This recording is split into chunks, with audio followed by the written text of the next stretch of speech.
Today I am talking about something special on the stocks related to these stocks. These stocks make how much return? Here you can see these stocks trade at this moment $350 and these stocks give today's return 1% approx, which is negative. In the last 5 days these stocks gain 3%. In the last 1 month these stocks gain 4%.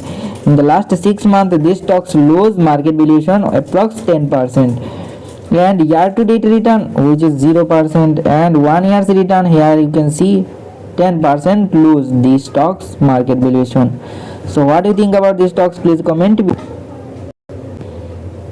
Hey, I am not telling you to buy or sell these stocks. I just break down the numbers so you can decide smarter. Here you can see how much return these stocks make.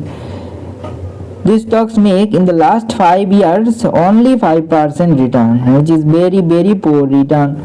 Okay, but if you see the maximum return you become shocked. Okay, maximum return these stocks make how much? Okay, so what do you think about these stocks? Please comment below. And if you invest only $1,000 in these stocks from starting, your money will become at this moment $9,73,000. so what do you think about these stocks? Please comment below. And always do your own research before investing. Follow for more US stocks breakdown.